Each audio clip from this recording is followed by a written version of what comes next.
ஆண்டவராய் இயேசு கிறிஸ்துவின் விலையேறப்பட்ட நாமத்துக்கு மகிமை உண்டாவதாக. இந்த சாட்சியை பகிரும்படியாக வாய்ப்பளித்த கிரைஸ்ட் காலிங் டிவி சேனலுக்கு மனமார்ந்த நன்றியை தெரிவித்துக் கொள்கிறேன். என்னுடைய சாட்சியை ஒரு பாடலுடன் நான் துவங்குகிறேன். உம்மழகான கண்கள் என்னை கண்டதாலே முடிந்ததென்று நினைத்த நான் உயிர் வாழ்கின்றேன். உம்மழகான கண்கள் என்னை கண்டதாலே முடிந்ததென்று நினைத்த நான் உயிர் வாழ்கின்றேன். யாரும் அறியாத என்னை நன்றாயறிந்து தேடி வந்த நல்ல நேசரே, யாரும் அறியாத என்னை நன்றாயறிந்து தேடி வந்த நல்ல நேசரே, உம்மழகான கண்கள் என்னை கண்டதாலே முடிந்ததென்று நினைத்த நான் உயிர் வாழ்கின்றேன். தூக்கி எறியப்பட்ட என்னை வேண்டுமென்று சொல்லி சேர்த்து கொண்ட நல்ல நேசரே, உம்மழகான கண்கள் என்னை கண்டதா முடிந்ததென்று நினைத்த நான் உயிர் வாழ்கின்றேன். கர்த்தருடைய நாமத்துக்கு மகிமை உண்டாவதாக. என்னுடைய பெயர் ரவிக்குமார்.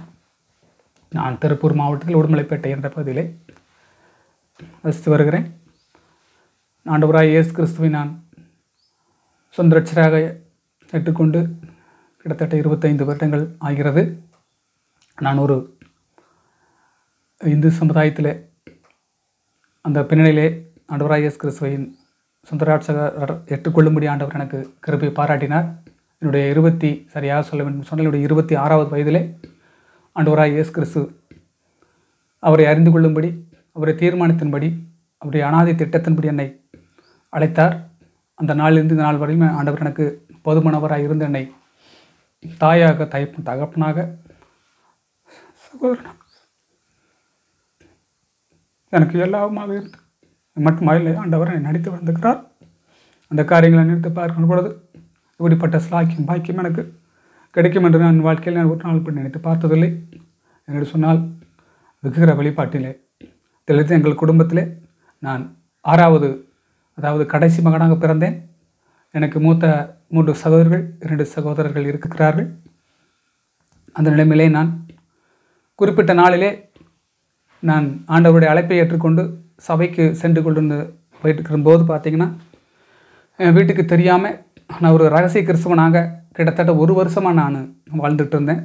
நான் பிறந்த வருடத்தில் பார்த்திங்கன்னா எங்கள் அப்பா நான் பிறக்கிறப்போ ஜெயிலில் இருக்கிறதா எனக்கு சொன்னதுக்கு நான் கேள்விப்பட்டிருக்கேன். எனக்கு கேட்டீங்கன்னா எங்கள் அப்பா ஒரு கம்யூனிஸ்ட்வாதி. அந்த காலத்தில் என்ன கேட்டிங்கன்னா மிசா சட்டம் அப்படி சட்டம் கொண்டு வந்ததாகும். அந்த சட்டத்தின் அடிப்படையில் எங்கள் அப்பா கைது செய்யப்பட்டு நான் பிறக்கிறப்போ அவர் ஜெயிலில் இருக்கிறதாக சொல்லியிருக்கிறாங்க. அப்படிப்பட்ட ஒரு சூழ்நிலை தான் நான் பிறந்து வளர்ந்தேன். ஒரு தீவிர ஒரு பக்தர்கள் என்று சொல்லக்கூடிய என் குடும்பத்தில் பார்த்திங்கன்னா எல்லாருமே இந்து பின்னணியிலிருந்து வந்தவங்க. எங்கள் குடும்பத்தில் பார்த்திங்கன்னா இன்ன வரைக்குமே என்ன ஒரு சட்டம் இருக்குது கேட்டிங்க, எங்கள் குடும்பத்தில் யாராவது ஒரு நபர் போய் எங்கள் குலதெய்வ கோயிலில் இருந்தால் தான் அங்கே பூசை நடக்கும் அப்படிங்கிற மாதிரி சூழ்நிலை இருந்துச்சு. அப்படிப்பட்ட ஒரு பின்னணியிலிருந்து நான் ஆண்டவரை நான் தெரிஞ்சு கொண்டேன். குடும்பத்தில் பார்த்திங்கன்னா 6வதாக பிறந்ததுனால எனக்கு எங்கள் ஊருக்கு பக்கத்தில் இருக்கிற ஒரு மலை கோயிலுக்கு கூட்டிகிட்டு போய் 6வதாக பிறந்தனால அந்த விக்கிரத்தினுடைய பேர் தான் எனக்கு வச்சாங்க. பிறந்த உடனே மொட்டையடித்து எனக்கு அந்த பேர் வச்சாங்க. ஆனால் அந்த பேர் எனக்கே பிடிக்கல அப்படின்னு சொல்லி நான் சின்ன வயசில் அழுதுருக்கிறதாக என்னோடய பெற்றோர்கள் சொல்லுவாங்க. அதன் அடிப்படையில் எனக்கு ரவிக்குமார் அப்படின்னு பேர் வச்சதாக எனக்கு சொல்லியிருக்கிறாங்க. சின்ன வயசுலேருந்தே பார்த்திங்கன்னா அந்த குழந்தைங்கள்லாம் விளையாட போகிறப்போ நான் விளையாட போகிறப்ப என்னை அவங்க சேர்த்துக்க மாட்டாங்க. சாதாரணமாக இப்போ பம்பரம் விளையாட சுற்றி விளையாடும்போது நான் போனேன்னா என்னை சேர்த்துக்க மாட்டாங்க. உனக்கு விளையாட தெரியாது, நீ அந்த பக்கம் போனேன். அந்த ஒரு குச்சி விளையாட்டு கில்லி விளையாடுவாங்க, அதுக்கு போனாலும் என்னை சேர்த்துக்க மாட்டாங்க. அப்படி கபடி விளையாட போவாங்க. உனக்கு வந்து விளையாட தெரியாது அப்படின்னு சொல்லி என்ன இந்த மாதிரி ஒரு சிறு வயசுலேருந்து எனக்கு அப்படி ஒரு சூழ்நிலையை உருவாச்சு. எங்கள் ஒரு கிராமத்தில் நான் ஒரு சின்ன கிராமமாக இருந்தாலும் அங்கே எங்கள் குலத்தொழில் அப்படின்னு சொல்லக்கூடிய கைத்தறி சேலை நெசவு பண்ணக்கூடிய ஒரு சமுதாயத்திலிருந்து தான் நான் ஆண்டவரை ஏற்றுக்கொண்டேன். அப்படி இப்போ இருக்கிற சூழ்நிலையில் நான் மிக வைராக்கியமாக, அதாவது சிறப்பான நாட்கள்னு சொல்லுவாங்க, அமாவாசை, பௌர்ணமி அப்படின்னு பல காரியங்கள் இன்றைக்கி சொல்லி அந்த காரியங்களெல்லாம் பார்த்திங்கன்னா ரொம்ப தீவிரமாக இருக்கிற கோயிலை தேடி தேடி தேடி நானும் குடும்பமாக தனியாக அப்படி ஒரு வைராக்கியமாக அந்த நாட்களில் நான் போயிருக்கேன். இன்றைக்கி வரைக்கும் பார்த்திங்கன்னா எங்கள் குடும்பத்தில் ஒரு நபர், என் குலதெய்வம்னு சொல்லக்கூடிய ஒரு கிரக கோயில் திருப்பூர் பக்கத்தில் இருக்குது. அங்கே எங்கள் குடும்பத்தில் தாசர் பட்டம்னு சொல்லுவாங்க. அந்த பட்டம் கட்டின ஒரு நபர் அங்கே போய் இருந்தால் தான் அந்த கோயிலில் பூசையை நடக்கும். அப்படிப்பட்ட ஒரு சூழ்நிலையில் எங்கள் குடும்பம் இருந்துச்சு. அதனுடைய வம்சாவளியாக எங்கள் தாத்தாவுக்கு அப்புறம் எங்கள் அண்ணனுக்கு அந்த பதவி இருந்துச்சு. எங்கள் அண்ணன்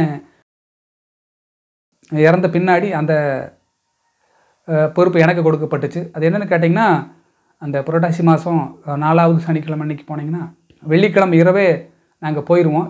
அங்கே போய் என்னுடைய மேல் சட்டையை கழட்டி வச்சுட்டு ஒரு துண்டும் ஒரு வேட்டியும் கட்டி உட்கார வச்சுருவாங்க. வெள்ளிக்கிழமை இரவு உட்காந்தா சனிக்கிழமை சாயங்காலம் வரைக்கும் உட்காருவோம். எங்கள் குடும்பத்தில் நான் போகிற அந்த விக்கிர வழிபாடக்கூடிய குடும்ப அமைப்பின தலைக்கட்டுன்னு சொல்லுவாங்க. எங்கள் கூட சேர்ந்த பங்காளிகள்னு சொல்லக்கூடிய நபர்கள் ஆயிரக்கணக்கான நபர் அங்கே வருவாங்க. அங்கே குழந்தைகளிலிருந்து ஆண்கள் பெண்கள் எல்லாருமே என்னை போல் ஒரு 4 பேர் அங்கே உட்காந்துருப்பாங்க. எல்லோரும் வந்து என்னுடைய காலில் விழுந்து விழுந்து விழுந்து ஆசீர்வாதம் வாங்கிட்டு போவாங்க.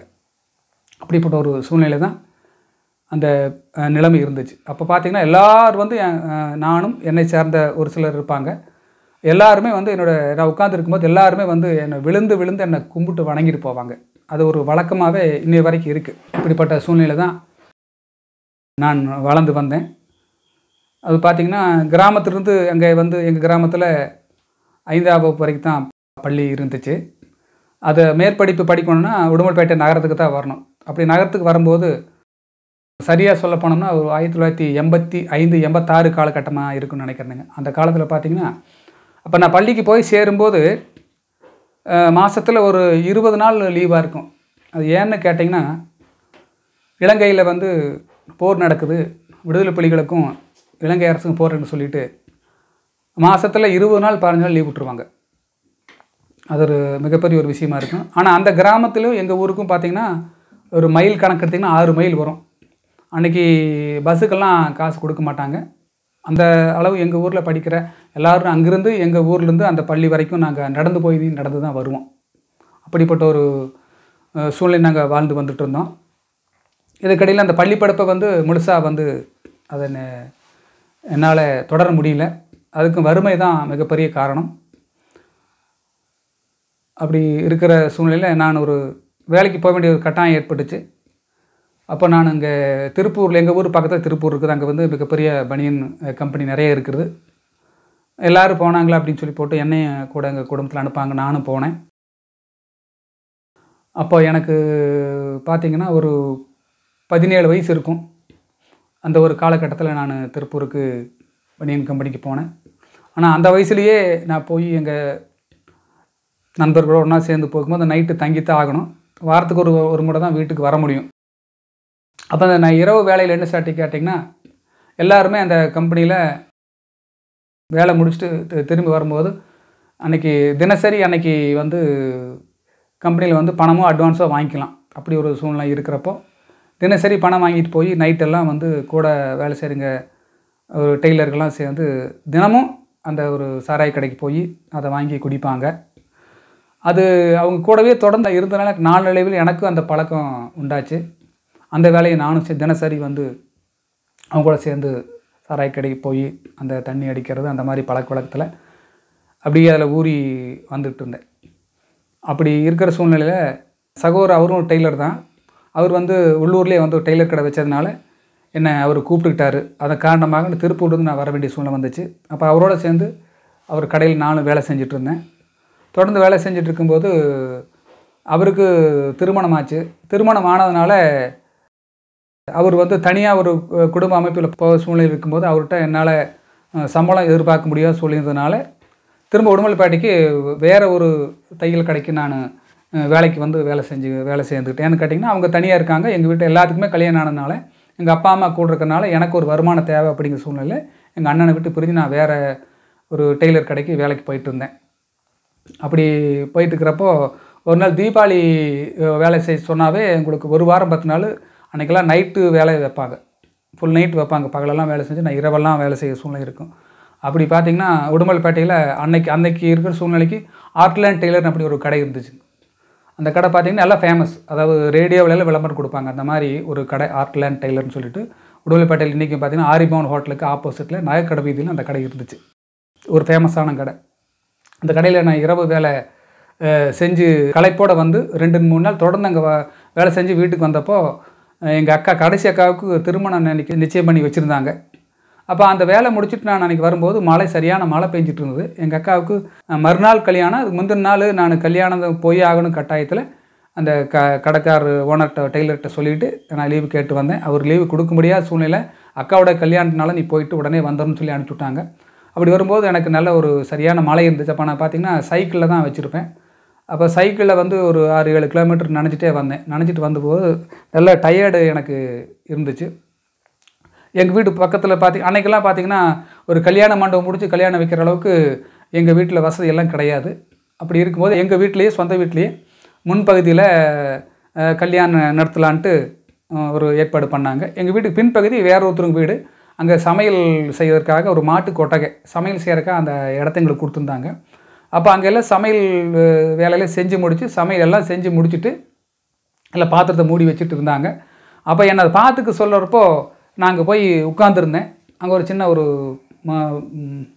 இது மாதிரி ஒரு சாக்கு விரிக்கப்பட்டிருந்துச்சு. மற்றவங்க எல்லாமே இந்த கல்யாண விசேஷத்தில் அந்த சீரெல்லாம் செய்வாங்க நைட்டு. அந்த சீர் செய்கிறதுக்காக எல்லாமே அங்கே போயிட்டாங்க. என்னை இங்கே பார்த்துக்க சொல்கிறதுனால இந்த மாட்டு கொட்டாயில் வந்து இந்த சமையல் செஞ்சு முடிச்சு அந்த பொருளை வச்சதுனால அது பாதுகாப்பாக இருக்குன்னு சொல்லி என்னை இருக்க வச்சாங்க. ஒரு சாக்கு விரிச்சதுனால அந்த சாக்கில் நான் உட்காரும்போது எனக்கே தெரியாமல் நான் தூங்கிட்டேன். நல்ல மழை வந்துச்சு. இந்த மழை வரும்போது பார்த்திங்கன்னா அது ஓட்டு வீடு தான். அந்த ஓட்டு வீடு பயங்கரமான ஒரு சத்தம் எனக்கு கேட்டுது. அந்த பயங்கரமான சத்தம் கேட்டு அவ்வளோ கிட்டத்தட்ட ஒரு வாரமாக சரியாக தூக்கம் இல்லாமல் இருந்தப்போ எனக்கு ஏற்பட்ட தூக்கத்தில் அயர்ந்து தூங்கிட்டு இருந்தேன். ஆனால் அந்த நேரத்தில் பார்த்திங்கன்னா எனக்கு ஒரு மிகப்பெரிய சத்தம் அந்த கேட்டுச்சு. அது என்ன சத்தம் எனக்கு தெரியாது. அந்த சத்தம் கேட்ட அடுத்த செகண்டு நான் அந்த கட்டடத்தை விட்டு நான் வெளியே வந்து ஒரு செகண்டுக்கு வெளியே வந்து நிற்கும்போது பார்த்திங்கன்னா அந்த கட்டடம் அப்படியே அமுத்திடுச்சு. அதாவது அந்த கட்டடத்தை உள்ளே நான் இருந்தேன்னா அதுக்குள்ளே நான் முழுமையாக சிக்கியிருப்பேன். அப்படிப்பட்ட ஒரு அனுபவம் ஏற்பட்டுச்சு. ஆனால் அதிலிருந்து அந்த இடத்துலையே ஆண்டவர் என்னை விடுச்சிருக்காருன்னு தான் என்னால் சொல்ல முடியும். அது அப்போ என்னால் உணர முடியல. அப்போ பார்த்திங்கன்னா அப்போ எனக்கு வயசு பார்த்திங்கன்னா ஒரு 19, 20 அந்த மாதிரி அதிகபட்சமாக இருக்குது. அதில் வந்து நான் எல்லாருமே சத்தத்தை கேட்டு எல்லாருமே வீட்டிலேருந்து அழுதுட்டு வேகமாக வர்றாங்க. அப்படியே அந்த கல்யாண கோட்டை எல்லாருமே இவனுக்கு என்ன ஆச்சு, தம்பிக்கு என்ன ஆச்சுன்னு சொல்லிட்டு எல்லாம் வேகமாக வந்து பார்க்குறாங்க. நான் வெளியே நிற்கிறேன். அந்த கட்டடம் அப்படியே அமுத்தி நிற்கிது. ஆனால் உள்ள சமைச்ச பொருள் எல்லாமே உள்ளே இருக்குது. வந்து பார்த்தோன்னே நான் வெளியே நிற்கிறத பார்த்து எல்லாருமே ஆச்சரியப்பட்டு சந்தோஷப்பட்டாங்க. அப்படியே எனக்கு நான் வீட்டுக்கு கூட்டிகிட்டு போயிட்டாங்க. அதுக்கு பின்னாடி அந்த ஓடெல்லாம் மரமெல்லாம் எடுத்து அப்புறப்படுத்திட்டு அந்த உணவுப் பொருள் எந்த சேதாரமும் இல்லை மூடி வச்சதுனால அதை எடுத்து அப்புறம் அதை வேறு பக்கம் கொண்டு போயிட்டாங்க. இப்படி ஒரு சம்பவம் என்னோடய வாழ்க்கையில் நடந்தது. நான் இந்த நேரத்தில் நினைவு கூறணும். அதுக்கு அடுத்தபடியாக பார்த்திங்கன்னா இப்படியே நான் டெய்லர் வேலை செஞ்சுட்டு வந்துட்டு இருந்தேன். இதுக்கடையில் பார்த்திங்கன்னா தற்காலிகமாக எனக்கு எங்களுடைய மூத்த சகோதரர் பார்த்திங்கன்னா ஒரு தபால் ஆஃபீஸில் அதிகாரியாக வேலை செஞ்சதுனால அவர் மூலிமா எனக்கு ஒரு தற்காலிக வேலை ஒரு போஸ்ட் ஆஃபீஸில் எனக்கு கிடச்சிது. அது எப்போன்னு கேட்டிங்கன்னா சரியாக சொல்லும்போது 1997 கோமங்கலம் அப்படிங்கிற ஒரு பகுதியில் எனக்கு அந்த தபால் ஆஃபீஸில் ஒரு வேலை கிடச்சிது. அந்த வேலையை நான் 97, 98 1.5 வருஷம் அங்கே நான் ஒர்க் பண்ணேன். ஆனால் அந்த வேலை எனக்கு டெம்பரவரியாக தான் கிடச்சிது. அந்த சமயத்தில் எனக்கு நடந்த விஷயத்தை என்னென்னு கேட்டிங்கன்னா எனக்கு அந்த தபால் நிலையத்தில் அது ஒரு துணை தபால் நிலையமாக இருந்துச்சு. அந்த துணை தபால் நிலையத்துக்கு உட்பட்டு 7 கிளை தபால் நிலையங்கள் இருக்கும் செயல்பாடு. அப்போது எனக்கு தலைமை தபால் நிலையத்திலிருந்து இங்கே தபாலெல்லாம் அந்த போஸ்ட் ஆஃபீஸுக்கு வரும்போது அந்த 7 துணை கிளை தபால் நிலையத்துக்கு வரக்கூடிய அந்த தபால் இந்த லெட்டரெல்லாம் நான் பிரித்து அந்தந்த ஊர்களுக்கு செல்லக்கூடிய பையில் நான் போடணும். அது என்னோடய வேலையாக இருந்துச்சு. அப்படி செய்யிருக்கும்போது பார்த்திங்கன்னா அந்த வேலையில் முடிச்சுட்டு பார்த்திங்கன்னா ஒரு நாள் பார்த்திங்கன்னா அதில் ஒரு சில புத்தகங்கள்லாம் அனுப்புவாங்க. கிறிஸ்துவ சம்மந்தப்பட்ட பல புத்தகங்கள்லாம் அனுப்புவாங்க, பல முகவரியில் அனுப்புவாங்க. அந்த தபால் தலை ஒரு சிலர் வந்து அதுக்கு முன்னாடியே ஒரு சில புத்தகங்கள் வரும். அந்த புத்தகத்தை ஒரு சில புத்தகங்கள் நான் எடுத்து படிப்பேன். அப்படி படிக்கும்போது ஒரு சில வார்த்தைகள்லாம் எனக்கு அப்போவே எனக்கு பேசப்பட்டு வெளிப்படுதல் புத்தகம் ஒரு நாள் அதை நான் படிக்கும்போது தொடர்ந்து அதை 2-3 நாள் தொடர்ந்து படிக்கும்போது எனக்கு ஒரு பயமெல்லாம் உண்டாச்சு. ஆனால் அது என்ன பயம் எனக்கு தெரியல. ஆனால் அப்படி ஒரு தொடுதல் எனக்கு ஏற்பட்டதை நான் இப்போ என்னால் உணர முடியுது. அதுக்கடுத்தபடி அந்த தற்காலிக வேலை செஞ்சுட்டு இருக்கும்போது எனக்கு ஆண்டவரோட லீட் பண்ணிகிட்ருக்கிறாரு. அந்த சூழ்நிலை தான் எனக்கு டெய்லர் தொழில் கற்றுக் கொடுத்து எனக்கு குருநாதர்னு சொல்லிட்டு ஒருத்தர் உடுமலைப்பேட்டையில் ரகு பிரதர்ன் அப்படின்னு ஒருத்தர் இருந்தார். அவரோட தொடர்பு கொண்டு 2-3 வருஷம் கழிஞ்ச பின்னாடி எதாச்சும் அவர் வீட்டுக்கு நான் போனேன். அவங்க வீட்டுக்கு போகிறப்போ அவர் இந்த மாதிரி நான் சர்ச்சுக்கு போயிட்டுருக்கேன், இயேசுசாமியை ஏற்றுக்கொண்டிருக்கிறேன், நீயும் சர்ச்சுக்கு வான்னு சொல்லிட்டு அவர் நம்ம சுவிசேஷமெல்லாம் எனக்கு அறிவித்தார்.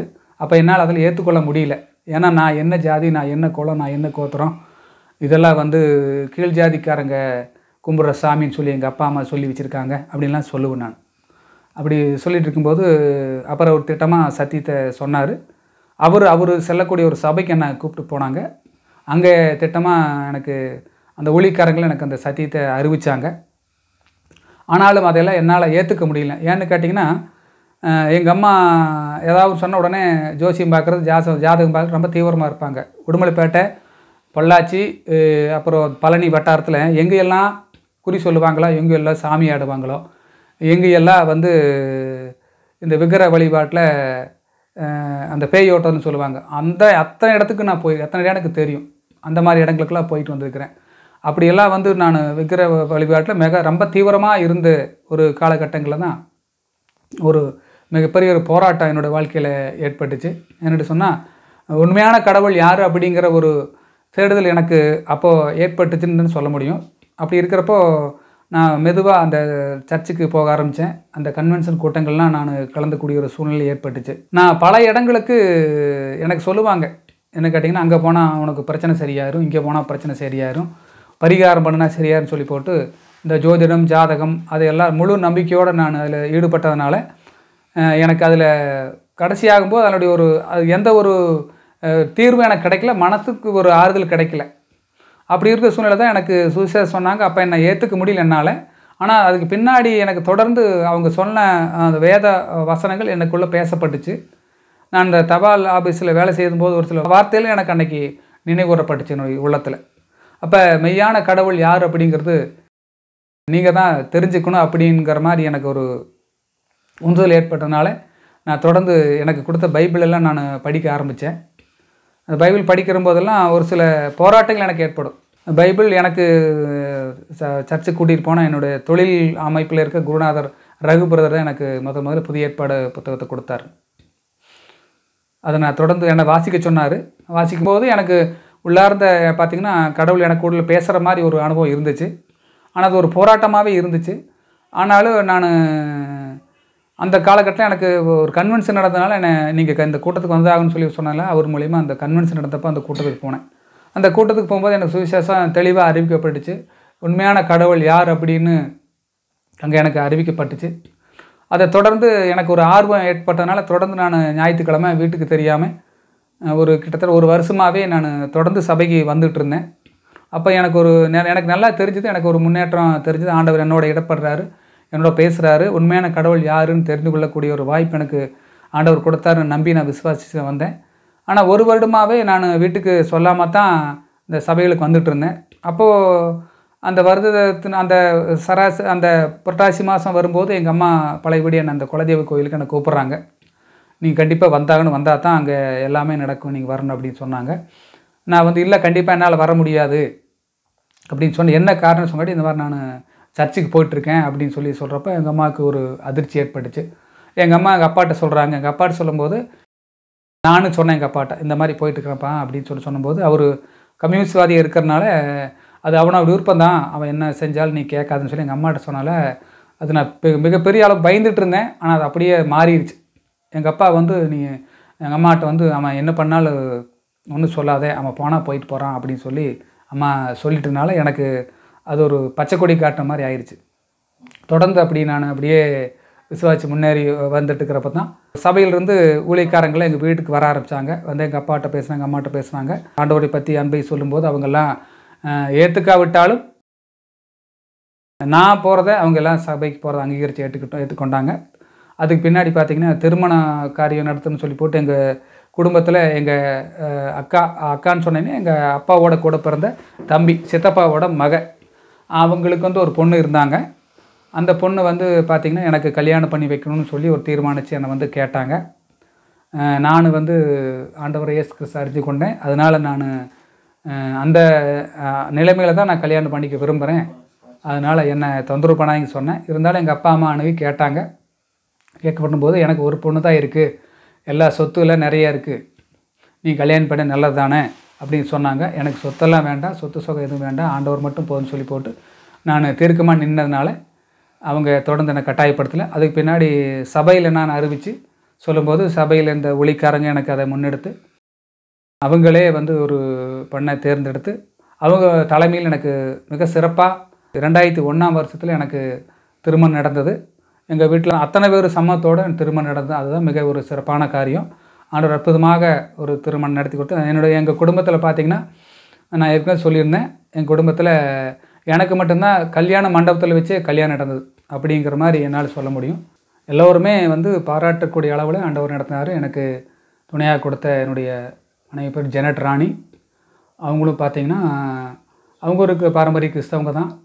அவங்க இடத்துல பார்த்திங்கன்னா நான் கல்யாணம் பண்ணுறப்பே அவங்களுக்கு அப்பா அம்மா இல்லை, ஆனாலும் ஆவிக்குரிய நிலையில் நல்ல ஒரு சூழ்நிலை இருக்கிற சகோதரி ஆண்டவர் எனக்கு சிறப்பாக கொடுத்தாரு. திருமண காரியம் மிக சிறப்பாக நடந்தது. ஆனால் இதுக்கு முன்னாடி காரியத்துக்கு முன்னாடி ஆண்டவர் ஏற்றுக்காத முன்னாடி ஒரு சொல்லக்கூடிய முக்கியமான விஷயத்தை நான் சொல்ல மறந்துட்டேன். என்னென்னு கேட்டிங்கன்னா, சராசரியாக எல்லோருக்கும் அந்த வயதில் ஏற்பட்டக்கூடிய ஒரு காதல் அப்படிங்கிற ஒரு விஷயம் எனக்கு ஏற்பட்டது. அது அந்த வயசில் நான் அப்படிப்பட்ட சூழ்நிலையில் நான் போயிட்டு இருக்கும்போது அந்தளவுக்கு ஒரு அந்த வயசு சூழ்நிலை இருக்கும்போது ஒரு காதல் அப்படிங்கிற ஒரு காரியத்தில் மிகவும் தீவிரமாக என்னை ஈடுபடுத்தி என்ன கேட்டிங்கன்னா பச்சை குத்துற அளவுக்கு நான் அப்படி ஒரு சூழலில் நான் போயிட்டேன். அதனுடைய விளைவுகளை நான் அப்போவே அந்த சிந்தித்து பார்க்கும்போது ஆண்டவர் அந்த இடத்துல என்னை விடுதலை கொடுத்துருக்கறத என்னால் நினைக்க முடியும்.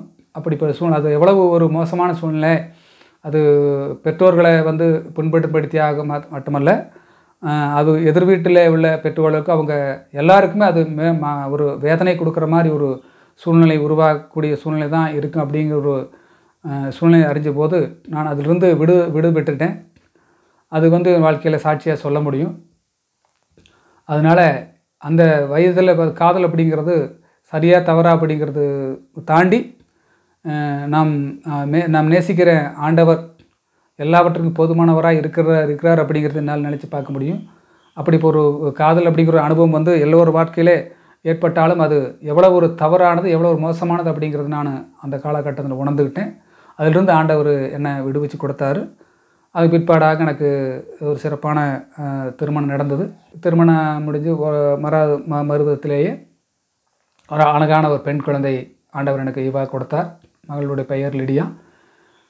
அவளை வளர்த்தெடுக்கும்படி ஆண்டவர் கிருபை பாராட்டினாங்க. நல்ல ஒரு ஞானத்திலையும் அவள் ஆண்டவரை அறிகிற அறிவிலே சிறப்பாக வளர்க்கும்படி பெற்றோர்களாக எங்களுக்கு, என்னோட மனைவிக்கு எனக்கு நல்ல கிருபை ஆண்டவர் தந்தார். இப்படி மகள் +2 படிக்கிறப்போ அவளுக்கு ஒரு என்ன விஷயம்னு கேட்டிங்கன்னா, ஒரு டிபி அப்படிங்கிறது சொல்லக்கூடிய ஒரு வியாதி அவளுக்கு நேரிட்டது. அதை எங்களால் தாங்கிக்கவே முடியல. ஏன்னு சொல்லி கேட்டிங்கன்னா, அவள் அந்த 10th ப்ளஸ் அவள் படிக்கிறப்போ 11th 12th 3 ஆண்டுகளுமே பப்ளிக் பொது தேர்வாக அரசு அறிவிச்சிருந்தாங்க. அப்போ என்ன கேட்டிங்கன்னா, 10ஆவது படிக்கிறதுலேருந்து +2 படிக்க வரைக்கும் காலையில் ரெகுலராகவே சாப்பாடு சாப்பிட மாட்டான். ஏன்னா டியூஷன் போகணும், அப்படியே ஸ்கூலுக்கு போகணும், டியூஷன் போகணும். அப்படி அதனுடைய பலகீனம் என்ன ஆச்சுன்னு கேட்டிங்கன்னா, அவள் +2 படிக்கிறப்ப அவளுக்கு ஒரு டிபியாகவே கன்வெர்ட் ஆகி ஒரு டிபி பேஷண்ட்டாக உருவாயிட்டான். அதை எங்களால் எந்த சூழ்நிலையும் ஜீர்ணிக்கவே முடியல. ஆண்டவரே, நாங்கள் இப்போலாம் ஒரு சூழ்நிலை இருந்து கூட எங்களை இவ்வளோ காப்பாற்றி வந்தீங்க, ஆனால் என் மகளுக்கு ஒரு இப்படிப்பட்ட சூழ்நிலை ஏற்பட்டுன்னு சொல்லி நானும் என் மகளும் என்னுடைய மனைவியும் ஆண்டவர் சமூகத்தில் நின்று நாங்கள் ஜெபித்தோம். ஆனாலும் ஆண்டவர் அதில் இந்த காரியத்திலிருந்து அற்புதமாக வழிநடத்தினாங்க. தொடர்ந்து மகள் 6 மாதமாக அந்த டேப்லெட்டு எடுக்கக்கூடிய சூழ்நிலை இருந்துச்சு. ஆனால் அது எல்லாம் மகள் சோர்ந்து போகவே இல்லை. அவ்வளவு ஆண்டவருக்குள்ள பிரியமாய் இருக்கிற மகள். அவளுக்கு எந்த ஒரு போராட்டம் இல்லாமல் எளிமையாக அந்த 6 மாதம் அந்த மருந்து மாத்திரை சாப்பிட்றதுக்கு ஆண்டவர் கிருபை செஞ்சார். அந்த நாட்கள்லாம் ஆண்டவர் அதிகமாக பலப்படுத்தினான்னு தான் எங்களுக்கு சொல்ல முடியும். ஏன்டா ஒரே மகளாக இருந்தனால நாங்கள் அவளை அளவுக்கு அதிகமாக அவளை நாங்கள் நேசித்து வளர்த்துட்டு வந்தோம். அந்த இடத்துல நடந்து கேட்டிங்கன்னா +2 பொதுத் தேர்வு வரும்போது அங்கே அங்கே ஸ்கூலுக்கு போகிறப்போ அந்த பிரின்சிபல் என்ன சொன்னாங்க, நீங்கள் ஸ்கூலுக்கு வராட்டாலும் பரவாயில்ல, நாங்கள் உங்களுக்கு வேணுங்கிற உதவி செய்கிறோம், நாங்கள் வேணால் அட்டண்டன்ஸ் கூட நாங்கள் போட்டுக்கிறோம், மகளை நல்ல முறையாக பார்த்துக்குங்கன்னு சொல்லி போட்டு அவங்க தயவு பாராட்டினாங்க. ஆண்டவருடைய கிருபையினால் மகள் +2 வந்து பார்த்தீங்கன்னா அந்த தேர்வு எழுதுகிற காலங்களில் பார்த்திங்கன்னா தொடர்ந்து ஒரு 2 மாதம் 3 மாதம் பார்த்திங்கன்னா அவள் பள்ளிக்கே போகாமல் வீட்டில் இருந்து படித்து நல்ல +2வில் பார்த்திங்கன்னா நல்ல மதிப்பெண் எடுக்கும், அதாவது 600க்கு 450 மார்க் எடுக்கும்படி ஆண்டவர் உதவி செஞ்சார். ரெகுலராக பள்ளிக்கு போகிற பொண்ணு கூட படிக்கிற பிள்ளைகள் கூட 400, 350, 360 அப்படின்னு சொல்லி எடுத்தாங்க. ஆனால் என்னோடய மகளை அங்கே நல்ல மார்க் எடுக்கும்படி ஆண்டவர் கிருபை பாராட்டினாங்க. அதை நினச்சி பார்க்கும்போது இன்னை வரைக்கும் மறக்கவே முடியாது. அப்படி இல்லாமல் மகளை பலப்படுத்தினாங்க. ஆண்டவர் எங்களோடு இருந்து எங்களை வழிநடத்தினாங்க. அது மாத்திரமல்ல, மகள் நல்ல ஒரு பாடக்கூடிய தாழ்ந்த ஆண்டவர் கொடுத்துருக்கிறாரு. இப்போது அவள் பிஎஸ்சி முடிச்சுட்டு இப்போ எம்எஸ்சி 1ஆம் ஆண்டு படிச்சுட்ருக்கிறாள். இப்படிப்பட்ட சூழ்நிலை கடந்த 2021 மார்ச் மாதத்தில் என்னுடைய மனைவிக்கும் கூட சரீர பலவீனம் ஏற்பட்டுச்சு. அந்த பலவீனம் ஏற்படும் போதெல்லாம் மனைவி அவளுக்கு நிறைய நேரத்தில் பார்த்திங்கன்னா ஆண்டவருடைய வசனத்தை கேட்குறக்கும் பாட்டு பாடுறதுக்கு தான் விரும்புவாள். எப்போல்லாம் அவளுக்கு பலவீனமாகுதோ அப்போல்லாம் மகளை கூப்பிட்டு நீ பாட்டு பாடுமா, நீ ஒரு பாட்டு பாடுமான்னு சொல்லிட்டே இருப்பான். அப்போது கொரோனா டெஸ்ட் எடுத்த போது அவளுக்கு கொரோனா இல்லை. ஆனாலும் அவளுக்கு ஒரு நுரையீரல் சம்மந்தப்பட்ட ஒரு பிரச்சனை இருந்தது, பிரீத்திங் பிரச்சனை இருந்தது. அந்த நாட்களில் நாங்கள் சிகிச்சை எடுத்துகிட்டு வந்தோம். தொடர்ந்து சிகிச்சை வரும்போது திருப்பூர் உடுமலைப்பேட்டை ஹாஸ்பிட்டலும் திருப்பூர் ஆஸ்பத்திரிக்கு நீங்கள் போயிருக்குன்னு சொல்லி அங்கேருந்து ரெஃபர் பண்ணி அனுப்பிச்சாங்க. அந்த வசதிகளை இங்கிலன்னு சொல்லிட்டு அங்கே சிகிச்சை பெறும்போது தான் என்னுடைய மனைவி ஆண்டவரால் கர்த்தருடைய மகிமைக்கு எடுத்துக்கொள்ளப்பட்டால். அந்த நேரத்திலும் கூட என் மகளை நான் நினைத்து பார்க்குற பொழுது என் மகளுடைய கண்ணிலிருந்து ஒரு சொட்டு கண்ணீர் கூட வரல. ஏன்னு கேட்டிங்கன்னா அந்த அளவுக்கு தாயை பெற்று அவர் அணிந்திருந்தாள். என்றால் பரம தேசத்துக்கு அவள் அழைக்கப்பட்டாள் என்ற நம்பிக்கை என் மகளுக்கு 100% இருந்ததுனாலே நானும் கூட கண்ணீர் வடிக்கிற சூழ்நிலை இருந்தது. ஆனால் மகள் திடமாக இருந்தால். மகள் என்னத்தான் திடப்படுத்தினா பலப்படுத்தினான். ஏசப்பா அதை அவள் பரலோகத்தை ஏசப்பா கூட தானே அப்பா இருக்கா, நீங்கள் ஏன் கலங்குறீங்க, நம்மளும் ஒரு நாளைக்கு அம்மாவை போய் பார்க்கும் அப்படின்னு சொல்லி என் மகன் என்னை தேட்டினான். இந்நாள் வரைக்கும் என்னை வழி நடத்தினாங்க.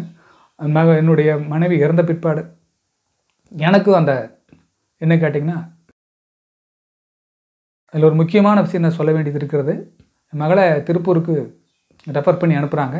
அங்கே போன உடனே எமர்ஜென்சி வார்டில் அட்மிட் பண்ணுறதுக்கு பதிலாக கோவிட் வார்டில் அட்மிட் பண்ணிட்டாங்க. அட்மிட் பண்ணி உடனே எங்கிட்ட நீங்கள் இங்கே உடுமலைப்பேட்டையில் பார்த்த ரெக்கார்டில் கொண்டு வாங்கன்னு சொல்லி கேட்டப்போ கோவிட் வார்டில் அட்மிட் பண்ணியாச்சு. அதுக்குண்டான யூனிஃபார்ம் போட்டாச்சு. கோவிட் வார்டில் கொண்டு போன உடனே அந்த பழைய ரெக்கார்டெல்லாம் எடுத்துக்கொண்டு பார்க்கும்போது இந்த என்னோடய மனைவிக்கு கோவிட் எல்லாம் இல்லை, இங்கே ஜென்ரல் வார்டில் கொண்டு போய் சேர்த்துங்கன்னு சொன்னதுனால அந்த கோவிட் வார்டு ஜென்ரல் வார்டுக்கு கொண்டு போய் அட்மிட் பண்ணிட்டாங்க. ஒருவேளை அந்த நாளில் அந்த டாக்டர்கள் வந்து கோவிட் வார்டில் பேஷண்ட்டாக சேர்த்த முயற்சி பண்ணியிருந்தாங்க. ஆனால் அப்படி ஒரு சூழ்நிலை நடந்திருந்தால் அது மிகவும் மோசமான சூழ்நிலை. அந்த காலகட்டத்தில் ஒரு வீட்டில் ஒருத்தருக்கு கோவிட் இருந்ததுன்னா அந்த தெருவே அடைச்சிருவாங்க, யாரும் நடக்க முடியாது. அந்த பேஷண்ட்டோட யாரெல்லாம் ஒரு வாரம் 10 நாள் கூட இருந்தால் அவங்க எல்லாமே வந்து ட்ரீட்மெண்ட்டுக்கு வரணும்னு சொல்லி ஒரு சூழ்நிலை இருந்துச்சு. அப்படி பார்க்கும்போது அந்த பக்கம்பதில் பிள்ளைங்களாம் நிறைய பேர் எங்கள் வீட்டில் வந்து தினமே இருப்பாங்க. என்னுடைய மனைவி கூட எங்கள் வீட்டில் கூடவே தங்கியிருப்பாங்க. ஒருவேளை கோவிட் வார்டில் சேர்க்கப்பட்டிருந்தால் நானும் என் பிள்ளையும் எனக்கு கூட தெருவில் அத்தனை பேருமே அன்றைக்கி ஆஸ்பத்திரியில் அனுமதிக்கப்பட்டிருக்கணும். அப்படிப்பட்ட சூழ்நிலை ஆண்டவர் என்னை மாற்றி போட்டார். அது இப்போவும் நினச்சி பார்க்கும்போது எனக்கு வியப்பாகத்தான் இருக்கிறது. ஒருவேளை அன்றைக்கி டாக்டர் கேட்கும்போது அந்த உடம்பேட்டில் பார்த்த அந்த சான்று என்கிட்ட இல்லைன்னு சொன்னால் என் மகளும் கோவிட் வார்டில் தான் என்னுடைய மனைவி சேர்த்துருப்பாங்க. அப்படிப்பட்ட சூழ்நிலையில் திருப்பூரில் ஜென்ரல் வார்டில் ட்ரீட்மெண்ட் கொடுத்தாங்க. சிறப்பான ட்ரீட்மெண்ட் நடந்தது. ஆனாலும் ஆண்டவர் ஏற்ற நேரத்திலே மகளே என்னுடைய மனைவி அழைத்து கொண்டார். ஆனாலும் அந்த நாளிலிருந்து இன்று வரை ஆண்டவர் என்னை என் மகளை பாதுகாத்து வருகிறார். மகள் நல்ல ஒரு பிரீத்திங்காக நல்ல ஒரு சூழலில் இருக்கிறார். அந்த +2 படிக்கும்போது ஏற்பட்ட அந்த வியாதி 6 மாதத்துக்குள்ளே எல்லாமே கண்ட்ரோல் ஆகி நார்மலுக்கு வந்துட்டா. இன்றைக்கி மகள் சிறப்பாக இருக்குது. எந்த ஒரு வியாதி இல்லாமல் மகள் ஆரோக்கியத்தோடு வாழ்கிறா. அது மட்டுமல்ல நல்ல ஒரு பாடக்கூடிய தாளந்து ஆண்டவர் கொடுத்துருக்கிறாரு. நான் செல்லக்கூடிய அந்த சபையில் இப்போது சண்டே கிளாஸ் டீச்சராக இருக்கிறான். அதனால் அவளுக்கு கொடுக்கப்பட்ட தாளந்தை நான் நினச்சி ஆண்டவருக்கு நன்றி செலுத்தினேன். அந்த என் மனைவி இறந்த ஒரு 2 மாதம் கழித்து 2வது கொரோனா அலை வரும்போது எனக்கு அந்த கொரோனா அலை தாக்கியது. அப்போது தான் என் மகள் மிகவும் வேதனைப்பட்டாள். தாயை இழந்து விட்டோமே, தகப்பனாரை ஆண்டவர் அழைத்துக் கொள்வார் அப்படிங்கிற ஒரு மிகப்பெரிய ஒரு போராட்டத்தின் மகள் சோர்வாக காணப்பட்டாள். ஆனால் அதிலிருந்து ஆண்டவர் என்னை மீட்டுக்கொண்டார். அதுதான் மிகப்பெரிய ஒரு ஆச்சரியம். என் மகள் சொல்லுவாள், அப்பா உனக்கும் அப்பா அம்மா இல்லை, என்னோடய அம்மாவுக்கு அப்பா அம்மா இல்லை, அப்போ எனக்கும் அப்பா அம்மா இல்லாமல் போயிடுவாங்களா அப்படின்னு ஏசப்பாட்டு கேட்டேன். அந்த கண்ணீர் ஆண்டவர் பதில் சொன்னார். இந்த கோவிட்லேருந்து எனக்கு முழுமையான விடுதலை தந்தார். குறிப்பிட மகள் விலனடைஞ்சா. இந்து வரை ஆண்டவர் எங்களுக்கும் எனக்கு என் மகளுக்கும் போதுமானவராக இருக்கிறார். இதை கேட்டுக்கொண்ட எல்லோருமே நீங்கள் தெரிந்து கொள்ள வேண்டிய காரியம் என்ன கண்டால், ஆண்டவர் எந்த சூழ்நிலையும் நம்மளை கைவிட மாட்டார். ஏனென்றால் தாயின் கருவத்தில் உருவேற்படும் முன்னே உன்னை நான் தெரிந்து கொண்டேன் என்று வாக்குத்தத்தம் பண்ணியிருக்கிறார் ஆண்டவர். இந்த சாட்சி கேட்ட எல்லாத்துக்கும் நான் சொல்லக்கூடிய விஷயம்னு கேட்டிங்கன்னா, ஒருவேளை நீங்கள் சரீரத்தில் எனக்கு பலகீனம் இருக்குன்னு சொல்லி நீங்கள் எங்கிட்டு இருக்கலாம், வறுமை இருக்குன்னு நீங்கள் எங்கிட்டு இருக்கலாம். ஆனால் எல்லாத்துக்கும் பரிகாரிய கர்த்தர் ஆண்டவராக இயேசு கிறிஸ்து தான். எந்த சூழ்நிலையும் நீங்கள் யாராக இருந்தாலும், எந்த அடிப்படையில் எந்த ஒரு பின்னணியில் வந்தாலும், ஜாதி மதம் கடந்து யாராக இருந்தாலும் அவர் சர்வவுள்ள தேவன். என்று பார்த்தால் அவருடைய எல்லோருடைய பாவங்களை போக்கத்தான் இந்த பூமியில் அவர் வந்தார். எந்த சூழ்நிலை அவர் இயேசுவே அப்படின்னு மட்டும் கூப்பிட்டு பாருங்கள். ஏன்னா அது அந்த கர்த்தர் நல்லவர் என்பதை ருசித்து பாருங்கள்னு சொல்லி பைபிள் சொல்லுது. நீங்கள் ஒரு முறை ருசித்து பாருங்கள், அவர் உங்களுக்கு செய்யக்கூடிய அற்புதத்தை நீங்கள் கண்ணார காண்பீங்க. என்னோடய வாழ்க்கையில் இன்னும் நிறையா சாட்சிகளை சொல்லலாம். என்று சொன்னால் பல முறை நான் மரணத்துக்கு தப்புத்துக்குன்னு சொன்னால் வாகனத்தில் சொல்லும் போதும் கூட இன்னும் பல காரியங்கள் ஆண்டவர் என்னை பல இடங்கள் என்னை தப்பிச்சு கொண்டு வர. ஏன்னா ஆண்டவர் நம்ம தேடும்போது அவர் நம்ம தேடி வருவார். ஏமே நம்ம நேசிக்கிற அளவுக்கு அளவிட இல்லை. அவ்வளவாக அவர் இயேசு நல்லவர். அவர் நமக்கு நன்மை மாத்திரம்தான் செய்வார். ஒருவேளை நாம் தீமையானவராக இருந்தாலும் கூட நம்மை நன்மையானவராக மாற்றுவார். ஆண்டவராக இயேசு கிறிஸ்துவை நீங்கள் நம்பி ஏற்றுக்கொண்டீங்கன்னா உங்களோட வாழ்க்கையில் இம்மைக்கு மாத்திரமல்ல, நாம் இம்மைக்காக மாத்திரம் வாழ்கிற வாழ்க்கை அல்ல, நமக்கு மறு வாழ்க்கை ஒன்று இருக்கிறது. அந்த மறு வாழ்க்கைக்கு அழைத்து செல்ல ஆண்டவர் நம்மோடு வருவார். அதனால் ஆண்டவராக இயேசு கிறிஸ்துவை நீங்கள் சொந்த ரட்சகராக ஏற்றுக்கொள்ளுங்க. உங்கள் வாழ்க்கையில் அற்புதத்தை அதிசயத்தை காணுங்க. நித்தியத்துக்காக உங்கள் பேர் பரலோகத்தில் எழுதப்படட்டும்.